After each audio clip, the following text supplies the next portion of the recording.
All right, deep divers, prepare to plunge into a topic that is really foundational to modern business resilience. In our interconnected, always-on world, simply protecting your data locally, within the confines of a single data center, it's just not enough anymore. What happens when a major disaster, something truly catastrophic, takes out your entire primary site? How do you make sure your mission-critical info remains safe, sound, and accessible, even if it's hundreds or, well, thousands of miles away? That's precisely where our deep dive today takes us into the absolutely critical, yet often kind of misunderstood realm of remote replication. Indeed. And our mission for this deep dive is really to demystify how organizations engineer true business continuity across these vast geographical distances. We're going to pull back the curtain on the fundamental modes of remote replication, dissect the underlying technologies that make it all possible, and then, explore some advanced strategies like three-site replication. And finally, look at how all of these powerful concepts integrate with today's, increasingly virtualized environments. It's about ensuring your data, truly your most vital organizational asset, is always where you need it, precisely when you need it, no matter what challenges might pop up. So, whether you're grappling with the complexities of a, let's say, massive enterprise network, or maybe you're just curious about the invisible infrastructure that keeps global data resilient and available, we're going to unpack not just the what, but the crucial why and how behind keeping information continuously available, even when facing major disruptions. Let's begin by setting the stage with the two core modes that really define remote replication and dictate your whole approach to disaster recovery. Okay, let's unpack this core decision. It's something every organization faces when planning remote data protection. When you're looking to replicate data across distances, there are basically two foundational approaches and the choice between them. It involves a critical strategic trade-off. It's really a balance between how much data loss you can, well, potentially tolerate versus the real-world performance hit on your critical applications. We're talking synchronous versus asynchronous replication. They sound technical, yeah, but the underlying concept is actually surprisingly intuitive once you get the fundamental differences. Precisely. The primary distinction between these two modes lies in the timing and the method of how a write operation, essentially any change made to your data, is acknowledged back to the host application that kicked it off. And this isn't just some technical detail. It fundamentally impacts your recovery point objective, or RPO. For those maybe less familiar, RPO is that crucial metric defining the maximum acceptable amount of data loss after a disaster. It asks, how far back in time are we willing to go to recover our data? Understanding these modes and their inherent RPO characteristics is truly the first and, frankly, most critical step in designing a robust, effective disaster recovery strategy, one that actually aligns with your business's real risk tolerance. Hashtag A, synchronous remote replication. Right, so synchronous remote replication. This is kind of the gold standard for applications where absolute zero data loss is, well, non-negotiable. Its RPO is by definition effectively zero. This means that in the instantaneous moment of a disaster, you wouldn't lose any data whatsoever because every single write operation has been fully committed and confirmed at both your primary production site and the remote secondary site. So, for you, the listener, think about scenarios like real-time financial trading. A split-second delay or lost transaction could mean millions, right? Or maybe patient medical records in a critical care system where every single data point is potentially life or death. Or even those big mission-critical ERP systems. For these, even a millisecond of data loss could have catastrophic consequences, both financial and, reputational. So on the surface, this sounds like the ideal, doesn't it? The perfect solution. It sounds ideal because, in terms of data integrity, it is. But here's where it gets really interesting and where those trade-offs start to emerge. In an array-based synchronous setup, when your application on the host server sends a write I/O that's an input-output operation, basically a command to write data, that operation must be committed not just to your source storage array, but crucially also to the remote target storage array. Only once both arrays confirm that the write is safely stored, maybe on physical media or at least securely in their cache, do they send a single combined acknowledgement back to your production host. This whole handshake process is what ensures that absolute data integrity and consistency across both sites. That strict sequential process. Wow, it seems like it would introduce a pretty significant performance hit, almost like waiting for an echo to bounce back from miles away before you can shout again. You've hit on the core challenge right there. This strict sequential process inherently introduces latency, just pure physics. Your next write operation on the source array simply cannot proceed until the previous write has been fully completed and acknowledged from both locations.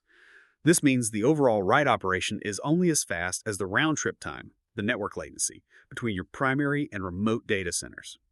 Now, to mitigate this performance impact on your applications, which is obviously critical for user experience and system responsiveness, intelligent storage arrays leverage their high-speed cache, big time. The write is placed in the cache of both arrays pretty much simultaneously. The storage arrays then destage these writes from cache to the slower physical disks later on in the background. This provides a crucial buffer, effectively speeding up that initial acknowledgement to the host, making the application feel faster, even though the physical disk write might take longer to complete across the distance. Ah, okay. So the cache acts like a highly efficient temporary holding zone, makes things feel almost instant for the apps, even though the real work, that cross-country data transfer, is happening kind of asynchronously from the application's point of view. That's a truly clever optimization, balancing that need for speed with the absolute requirement for consistency. Now, a critical question. What happens if the network link between these two sites, a really key component here, goes down? Well, the replication process itself is immediately suspended. But, and this is important, production work can actually continue uninterrupted on the source storage array. The array's operating environment is pretty sophisticated. It diligently keeps track of all the writes that haven't yet been transmitted to the remote storage array. Think of it like a little logbook. Once the network links are restored, this accumulated delta data, sometimes called a write journal or log, is then transmitted to resynchronize the remote site, bringing it back up to speed, nice and consistent. Wait a minute, though. If the network link is down and the application keeps running, aren't you potentially breaking that zero RPO promise we just talked about? What happens if a disaster hits the primary site during that network outage before the link comes back and all that buffered data gets synchronized? That's a critical and, yeah, sometimes overlooked point. It really raises an important question about the true resilience of any system, right? During that period of a network link outage, if there is a disaster or failure at the source site, before that link is restored and all the accumulated data is fully resynchronized, then yes, some data will be lost. In that very specific, maybe rare scenario, your RPO at the target wouldn't be zero anymore. It'd be the amount of data that had piled up in the source array's buffer, just waiting to be sent across the now downlink. This is a crucial detail for architects, for business leaders to consider in their risk assessments. So for you, the listener, this means you're constantly balancing the hunt for ultimate data consistency with the inherent realities of network infrastructure reliability and the fundamental physics of geographic distance, which directly affects latency and therefore application performance. This is exactly why synchronous replication is typically limited to shorter distances, generally think within maybe 100, 200 kilometers, something like that. Places where network latency can be reliably kept really minimal, ensuring those write acknowledgments don't just kill your critical application performance. ###B, asynchronous remote replication. Okay, so moving on to asynchronous remote replication. Here, the primary goal shifts a bit.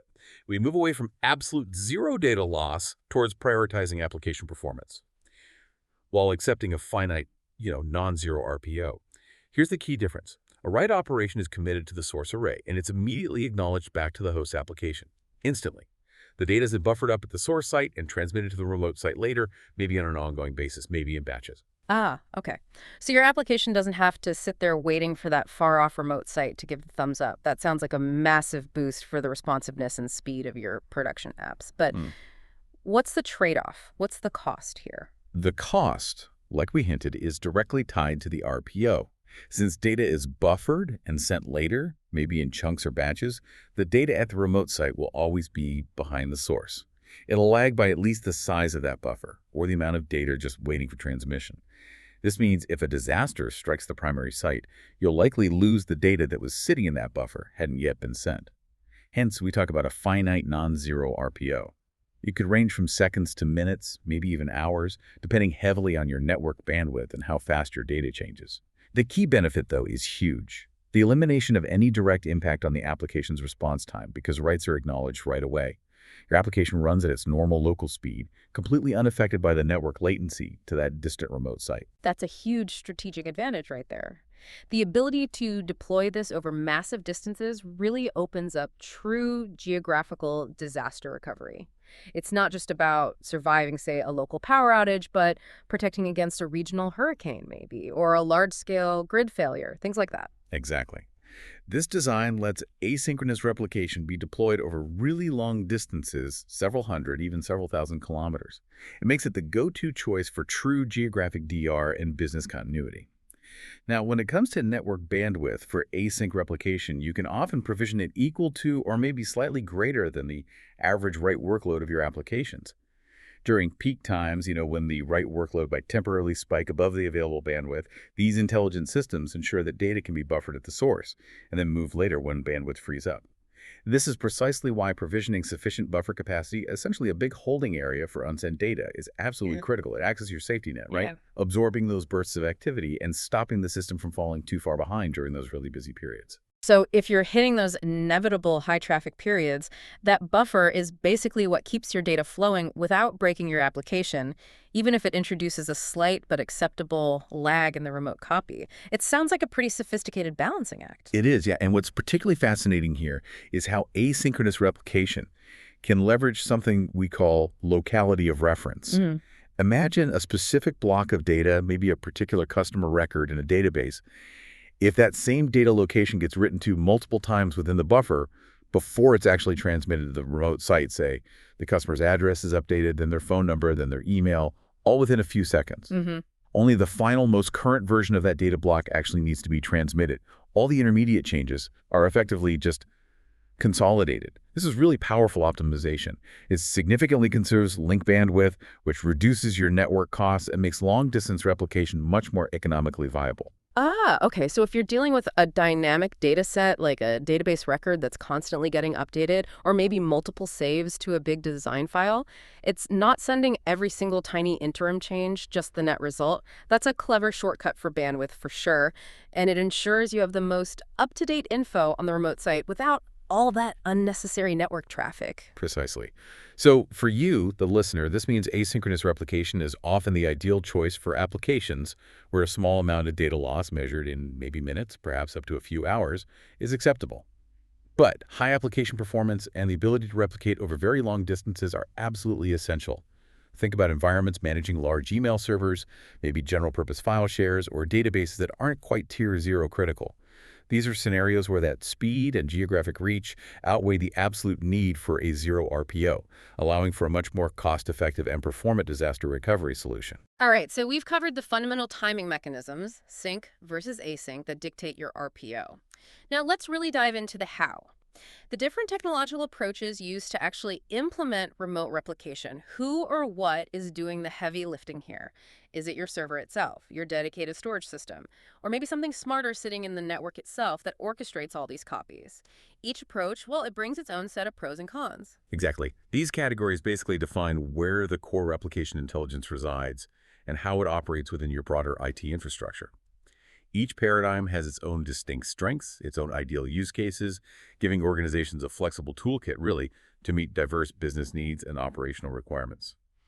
### go. Host-based remote replication.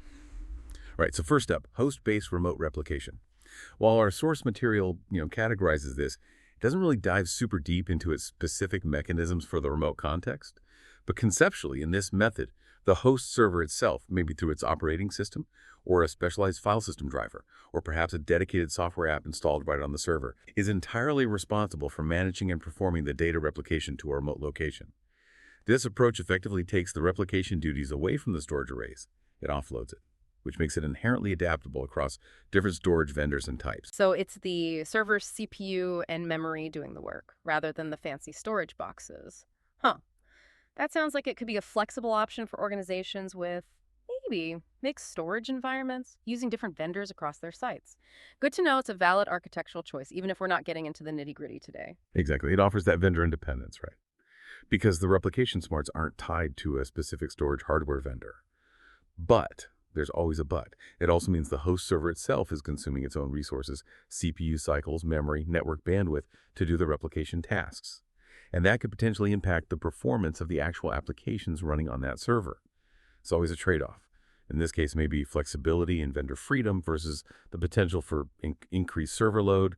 ###PUBO array-based remote replication. Okay, now array-based. This is arguably the most common and robust approach in enterprise environments. This is where the storage arrays themselves have the built-in intelligence to perform replication. These arrays often leverage those synchronous and asynchronous modes we just discussed, executing them internally with, pretty high efficiency. We touched upon array-based synchronous already, but let's quickly revisit it just to reinforce its array-centric nature. As we outlined, with array-based sync, the storage arrays manage the whole process end-to-end. The write gets committed to cache on both the local and remote arrays, ensuring consistency before that ACK goes back to the host. If the network links between arrays fail, the arrays are smart enough to keep track of unset writes, maintaining data consistency once the link is back up.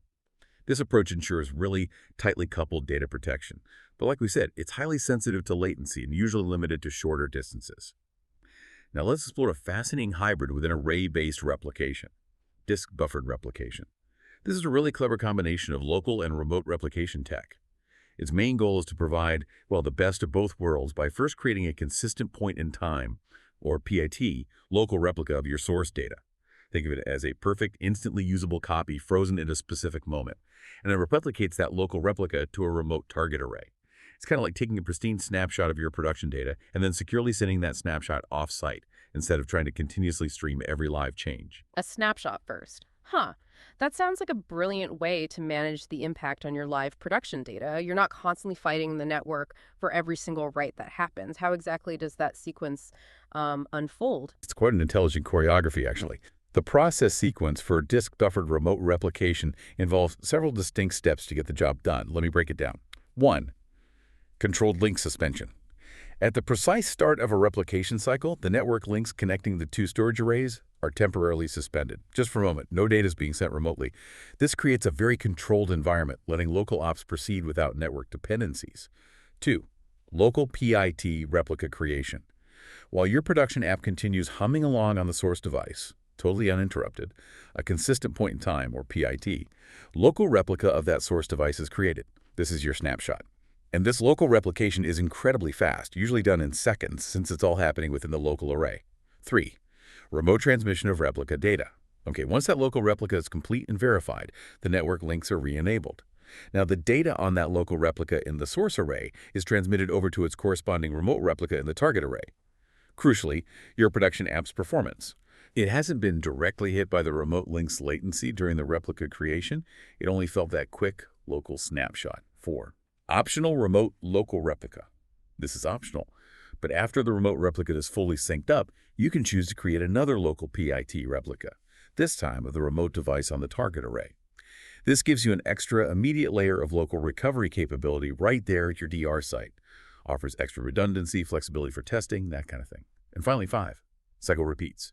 The network link is suspended again, and the whole cycle repeats for the next consistent local replica of the source. That step-by-step really clarifies how this hybrid method works. Okay.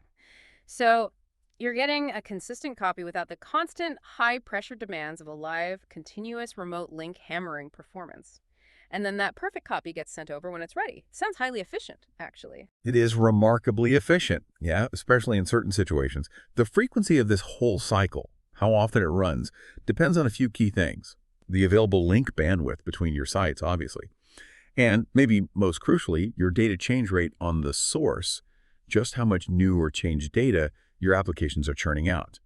What's particularly appealing and often cost-effective about this method is because it relies on local replication and tracks changes so meticulously, it enables incremental resynchronization operations. This means after the initial full copy, only the changed data blocks need to be sent across the network during the following cycles. This significantly reduces the required bandwidth compared to continuous synchronous or even typical asynchronous approaches, since you're not constantly streaming every single write. In fact, our sources indicate that disk-buffered remote replication generally requires less bandwidth overall compared to both sync and continuous async methods. Makes it pretty attractive for environments with limited or maybe expensive network connectivity. So if you're dealing with a really busy database where maybe every transaction isn't absolutely critical for zero loss, or perhaps a large CAD/CAM environment with constantly evolving design files, this could be a highly effective way to capture consistent points and then send them efficiently without constantly battling network latency or facing, prohibitive bandwidth costs. Precisely. It's a really intelligent solution for scenarios where you need consistent recovery points, maybe for data warehousing or reporting needs, but you also face bandwidth constraints, right, or need to minimize performance impact on the production side. It's a strategic choice, really, for balancing data consistency with those operational realities. ####C. Network-based remote replication, continuous data protection, CDP. Okay, moving up the stack now to the network layer itself. Here we find continuous data protection, or CDP. This technology represents an incredibly powerful and flexible form of remote replication. It allows for recovery to virtually any point in time, not just to discrete snapshots or, fixed intervals. Any point in time. Wow. That sounds almost magical for data recovery. How on earth does it achieve that level of granularity? It's a sophisticated process, no doubt, a real testament to modern data protection tech. Initially, the replica is synchronized with the source, establishing a complete baseline copy. Standard stuff. Once continuous protection begins, though, things get clever. All writes from the host to the source storage are intelligently split or intercepted. One copy of the write is immediately sent off to a local CDP appliance at the source site, and the other copy is simultaneously sent to the production volume, allowing the application to just keep running seamlessly. Now, the CDP appliance at the source site plays a really crucial role here. Upon receiving its copy of the write, it immediately forwards it to the CDP appliance sitting at the remote site. For an asynchronous operation, the source CDP appliance cleverly accumulates these writes. It can intelligently eliminate redundant blocks. So, if the same block is written multiple times in a very short window, only the final version actually needs to be transmitted. Another great bandwidth-saving feature, kind of like that locality of reference we discussed earlier. Then, the writes are meticulously sequenced and stored with their corresponding very precise timestamp. This creates that granular second-by-second timeline of changes. The data is then compressed, usually to optimize network usage, and a checksum, think of it like a unique digital fingerprint for that specific data block, is generated to ensure integrity during transit. It's then scheduled for efficient delivery across either a standard IP network or maybe a high-speed fiber channel network, often chosen for its dedicated bandwidth and low latency for storage traffic over to the remote CDP appliance. So it's not just blindly sending data, it's making sure it's as efficient as possible and absolutely accurate along the way. That focus on integrity with the checksum, that's fascinating. That's right. Integrity is absolutely paramount. At the remote end, the appliance first verifies that checksum, a crucial step. It guarantees what was sent is exactly what was received, no corruption. It then uncompresses the data and writes it to a special remote journal volume. This journal is basically the magic behind the any point in time recovery. It's a continuously updated, time-stamped log of every single change, every write operation, exactly as it occurred. Finally, data from this journal volume is applied to the actual replica volume at predefined, configurable intervals. This whole architecture ensures that you have a comprehensive transaction-level record of your data changes, enabling truly unparalleled recovery flexibility right down to the second. So for you, the listener, especially if you're maybe familiar with the limitations of traditional daily or even hourly backups, imagine being able to rewind your data not just to yesterday's backup, but to, say, 3:17 p.m. on Tuesday, right before that accidental deletion happened, or just prior to a critical system error that maybe corrupted a database. That's a true game changer for critical, highly dynamic applications. It shifts recovery from potentially hours or days down to mere moments. It absolutely is. CDP offers really robust protection and incredibly granular recovery capabilities. Okay. It makes it especially valuable for those dynamic, high-transaction environments where every change matters. And precise, near-instantaneous recovery to any moment in the past is paramount for business continuity. Right. It offers a level of operational flexibility that, frankly, traditional backup methods just cannot match. #tech3 remote replication and data migration. Okay, so we've covered the foundational point-to-point replication strategies, sync, async, disk buffered, CDP. But what if you need even greater resilience? What if your organization requires protection not just against a single site failure, but against, say, a regional disaster? Or perhaps you need to ensure an even lower RPO while also having a distant recovery option. Here's where it gets really interesting. 3-site remote replication. And while we're on the topic of moving data across distances, we'll also take a look at general data migration strategies that often leverage similar technologies. Right. 3-site topologies represent a more layered, more sophisticated approach to disaster recovery. They're designed to provide enhanced protection and recovery options, often by balancing the strengths of synchronous and asynchronous replication across multiple locations. This offers higher availability guarantees, definitely, albeit with increased complexity and, let's be honest, significantly higher cost. Furthermore, managing large-scale data movement reliably, often called data migration, is another critical operational task that these remote replication technologies can facilitate. #A. 3-site remote replication, cascade multi-hop. The primary purpose of a 3-site setup is really to achieve enhanced disaster recovery capabilities, moving beyond that traditional, simple primary-secondary pair. It often involves an intermediate site, sometimes people call it a bunker site, strategically located to provide an additional layer of protection. This is particularly useful for recovering from larger-scale regional outages that might affect two sites, maybe, or to protect against scenarios involving simultaneous failures that a simple two-site approach might not cover. It's really about building a multi-layer data safety net. Right. So, for you listening, imagine you're running a massive global enterprise. You've got your primary production site, then maybe a bunker site located relatively nearby, perhaps in the same metro area, but on a separate power grid for super fast, low latency local recovery with zero data loss. And then you have a third site, maybe way out on a different continent, for massive, catastrophic disaster protection. It's truly like a data safety net with multiple independent layers, each designed to handle different scales of failure. Precisely. And let's look at two common configurations for these three-site topologies, how they actually work. #####1, synchronous plus disk buffered, cascade. Okay, first up, synchronous plus disk buffered. This method cleverly employs a combination of the local and remote replication technologies we've already discussed. First, the data flows from your source site to the intermediate bunker site using synchronous replication. This ensures zero data loss for your applications to that first hop, that nearby bunker. Then at the bunker, as part of this replication process, a consistent point in time, or PIT, local replica, is created from that synchronously replicated data. Then in the second hop of this cascade, data is transmitted from this local replica at the bunker site over to the storage array at the final, often geographically distant remote site. This second leg of the journey uses a disk-buffered approach, which we detailed earlier, allowing for those efficient incremental transfers. You can also optionally create another local replica at this ultimate remote site after the data is received from the bunker, adding another layer of local recovery capability right there. Now, this setup requires a minimum of 4 distinct storage volumes for just a single source device. You need the source production volume itself, the synchronous replica volume at the bunker, the local PIT replica volume at the bunker, which serves as the source for sending data to the third site, and finally the remote replica volume at the distant third site. The RPO at this ultimate remote site for this specific implementation is typically in the order of hours. This reflects the nature of those buffered periodic updates from the bunker.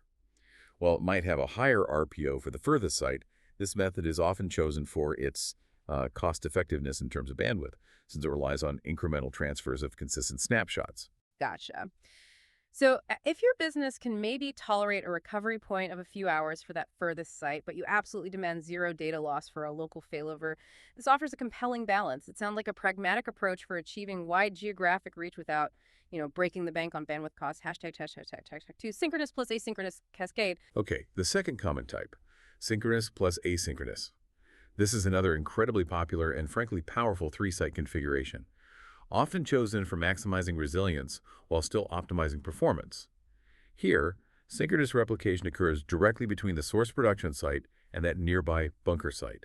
Again, this means zero data loss to the bunker if the primary fails, providing immediate, consistent failover capability. Now, the replica sitting in the bunker site then acts as the source for asynchronous replication to create a remote replica at the distant third site. This architecture effectively decouples the performance impact of that furthest, high-latency site from your primary production applications.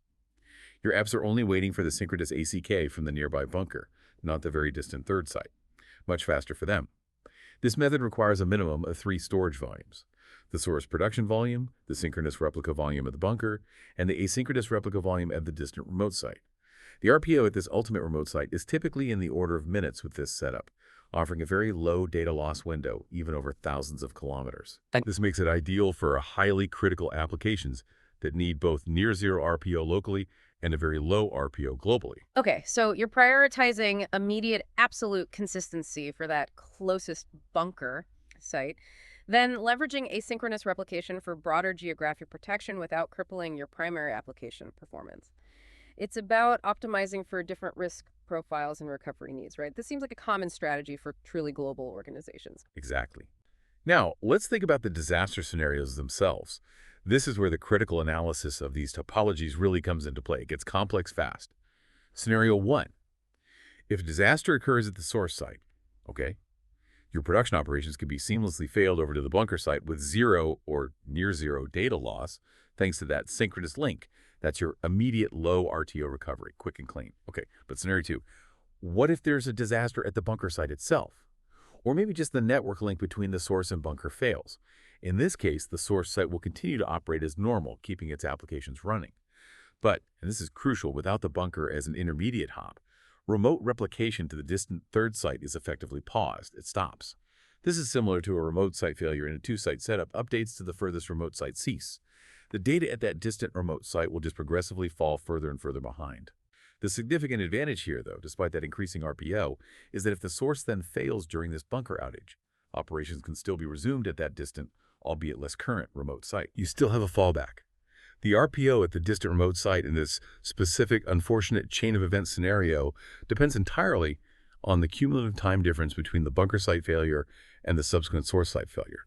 This means a really careful strategic decision about risk tolerance, about the financial impact of potential data loss, is absolutely paramount when designing such a system. Wow. This really highlights the inherent complexity and the nuanced decision-making involved, doesn't it? So for you, the listener, especially if you're an IT architect or maybe a business continuity planner, choosing the right three-site strategy is about deeply understanding your organization's specific RPO and recovery time objective, RTO needs.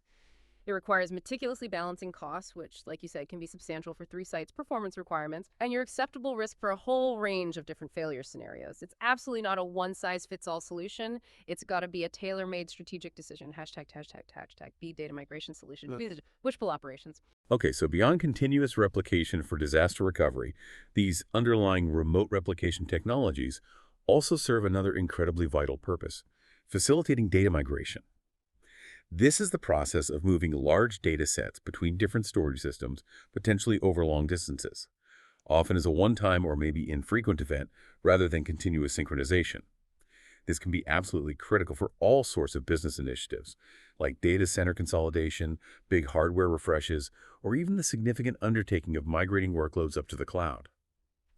Now, when a push operation where the source storage array initiates the copy to the target, or pull operation where the target storage array requests and retrieves the copy from the source is kicked off, the controlling array creates a sophisticated internal thing called a protection bitmap. Think of this as an incredibly detailed block-level map of your source device. Initially, all the bits in this map are conceptually set to 1, indicating that every single chunk of data needs to be copied over. As the replication process successfully copies a data block, the corresponding bit in the bitmap flips to 0, meticulously marking that specific chunk as having been transferred. So it's not just a blind bulk copy. It's a very precise, intelligent way to track exactly what's been moved and what still needs to go. Ensures nothing is missed or duplicated. Smart. That's right. Precision is absolutely key for data integrity here. Now, a critical operational point during these push and pull operations, host access to the remote target device is generally not allowed. Why? Because the control array, back at the source, has no direct real-time control over the remote target array's operations from other hosts. It can't reliably track any changes that might be made to the remote device by some other host during the migration. Data integrity just cannot be guaranteed if uncontrolled changes are allowed to the remote device at this really critical time. Okay, now let's talk about how these migrations handle your live applications. Specifically, the distinction between hot versus cold operations, focusing on the control device, your source data. In a cold operation, the control device, reading your source data volume, is made inaccessible to your host applications during the entire replication process. This means your application goes down. Plan downtime for your users. It's inconvenient, yeah, especially for critical systems. But cold operations offer the ultimate guarantee of data consistency, because both the control and remote devices are offline and completely static, unchanging during the copy process. There's just no chance of data changing mid-copy. Conversely, in a hot operation, your control device stays fully online and accessible for host operations. This is kind of the holy grail for businesses, right? Your application can continue to run, minimizing or even eliminating downtime for your users. During these hot push-pull operations, changes can be made to the control device by your application, sure. But the control array is smart enough to meticulously keep track of all these changes, usually using its own internal bitmap or tracking mechanism. This ensures data integrity by sending over any new or modified blocks once the initial bulk copy is complete, or sometimes even incrementally throughout the process. Okay. So for you listening, if you're planning a big data migration, maybe moving an old database to a new, faster storage array, you have a fundamental strategic decision to make. Can your application tolerate some planned downtime to go cold for ultimate guaranteed consistency, or do you absolutely need it running continuously hot, even if it means the underlying system has to do more intricate work behind the scenes to track changes and ensure everything stays perfectly synchronized? Exactly. It's a strategic decision. Hmm. You're balancing the immediate business impact of downtime versus the technical complexity and maybe performance considerations of an online migration. Each approach has its place, really, depending on the criticality and availability needs of the specific application and data set. Hashtag IV. Remote replication and migration in virtualized environments. Okay, now let's bring all these powerful remote replication and migration concepts right into the modern age. We live in a world increasingly dominated by virtual machines, software-defined everything, cloud computing, you name it. How do these concepts translate when your applications aren't tied to a specific physical server anymore, but instead live flexibly within these virtualized environments? It's a whole new layer of abstraction, yeah, but the core principles remain just as vital. Yeah. Virtualization has profoundly changed how we think about data protection and mobility. No question. It introduces new levels of flexibility and efficiency, allowing for VM-centric replication and migration strategies that can complement or even completely abstract away the underlying physical infrastructure. This paradigm shift offers incredible agility for managing your IT resources. Tag A. Virtualized environment remote replication. Right. So in a virtualized environment, the core principle of remote replication largely involves mirroring a virtual volume. What's a virtual volume? Well, it's essentially a conceptual block of storage space that your virtual machines see and use, completely detached from the physical disk it actually resides on. It's like having a flexible software-defined storage container that can then be replicated to two separate physical storage arrays located at two different geographic sites. This is, in essence, applying those array-based remote replication mechanisms we've been discussing, whether synchronous or asynchronous, directly to the logical virtualized storage presented to your hypervisors and subsequently to your VMs. Okay, so it's taking those same fundamental replication rules and strategies, sync or async, and just applying them to the virtualized storage that your VMs see and use. It's the same goal, remote data protection, just operating at a different, arguably more flexible layer of abstraction on top of the physical hardware. Hashtag B, virtual machine, VM migration. Now, VM migration. This is a critical technique for ensuring continuous business operations and maximizing operational flexibility in virtualized infrastructures. At its heart, it's the process of moving an entire virtual machine, including its operating system, all its running applications, and its associated data from one physical host server or storage location to another, all without powering off the virtual machine. This means, crucially, zero downtime for the applications and services running within that VM. Moving a live server from one physical machine to another without anyone even noticing, that truly is the dream for IT professionals trying to maintain continuous uptime. So beyond just keeping things running, what are some of the maybe less obvious, more strategic advantages this kind of agility offers an organization? Oh, its purposes are manifold and really strategically significant. First, yeah, it ensures business continuity and high availability in case of a hypervisor failure, or even just for scheduled maintenance on physical hosts. Instead of bringing applications down, you can simply vMotion it, as it's often called in VMware environments, or live migrate the VMs off a server before taking it down for patches or upgrades. Zero user impact. Second, it's invaluable for load balancing, especially when multiple VMs running on the same physical hypervisor start fighting over shared resources like CPU, memory, or network bandwidth. You can smoothly redistribute those workloads to optimize performance across your entire virtualized infrastructure, ensuring no single host becomes a bottleneck. And strategically, it enables resource pooling. It lets you treat your entire compute and storage infrastructure as one big, flexible, dynamic pool, allocating resources exactly where they're needed, without those old physical constraints. Hashtag C. Hypervisor to hypervisor VM migration. Okay, so let's look at a specific type, hypervisor to hypervisor VM migration. In this type, the entire active state of a VM is moved from a source hypervisor to a target hypervisor. This includes not just the VM's configuration, but also its volatile memory contents, its current CPU state, and all its active network connections. It's essentially a live teleportation of the running brain of the virtual machine. The process involves copying the current contents of the VM's memory from the source hypervisor to the target hypervisor, usually in highly optimized iterative chunks. Clever stuff. Once the memory contents are synchronized down to a negligible difference, control of the VM's disk files is seamlessly transferred to the target hypervisor. At that precise moment, boom, the VM is fully running on the new host, with barely a flicker of disruption noticeable to the end user. The critical requirement, though, for this hypervisor to hypervisor VM migration is that both the source and target hypervisors must access the same underlying shared storage. The VM's actual disk files, the big data files, are not physically moved or copied across storage during this operation. Rather, the access point to those files simply shifts from one hypervisor to another. That's why it can be so incredibly fast. Gotcha. So for you listening, it's like physically moving a light bulb from one socket to another without turning it off because the power source, the actual data, remains constant and shared underneath. You're essentially teleporting the brain of the VM, the active computational state, but the body, the actual data file stays put in one shared place. That's why it's such a rapid operation. You're not hoofing massive data files across the network, hashtag D. Array-to-array, VM migration. Okay, now in contrast to hypervisor, array-to-array VM migration directly addresses the scenario where you specifically need to move the VM files themselves. We're talking the large virtual disk files that make up the VM's persistent storage. Moving them from a source storage array to a remote or maybe just a different storage array.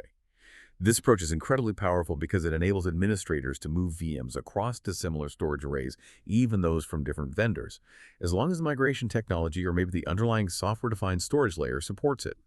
It's about true storage flexibility. The process typically begins by copying the metadata about the VM from the source array to the target.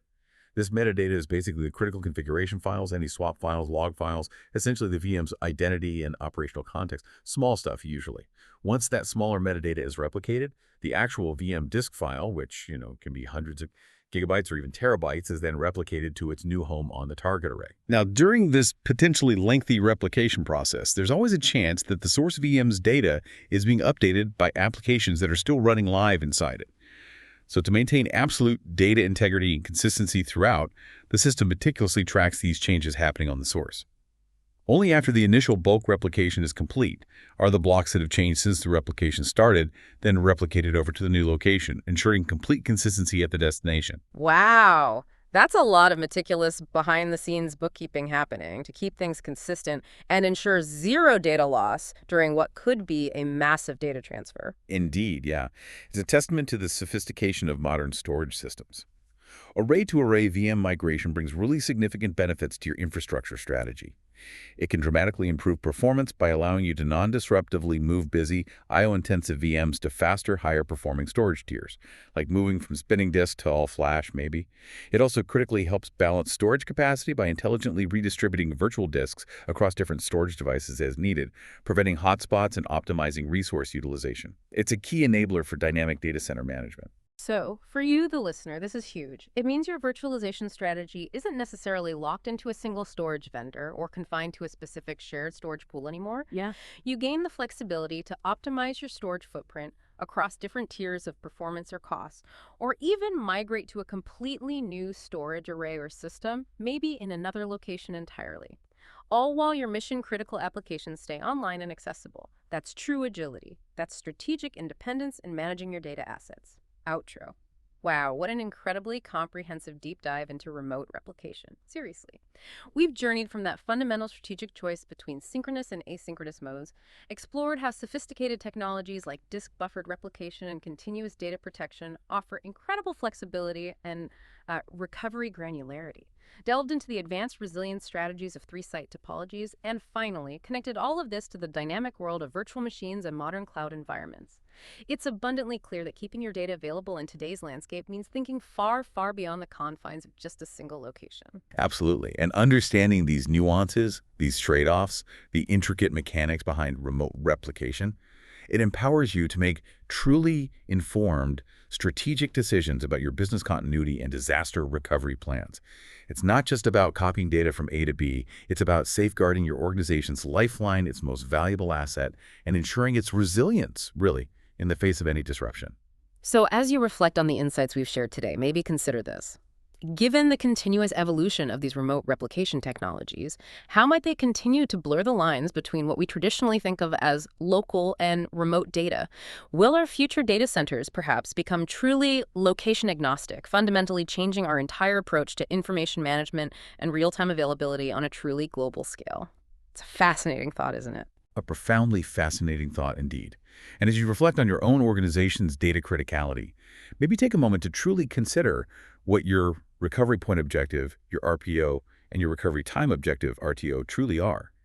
And think about how these advanced remote replication strategies can help you not just meet, but maybe even exceed those critical objectives. There is always more to learn and always more innovative ways emerging to protect your most valuable digital assets. Until next time, keep digging deeper and stay exceptionally well informed.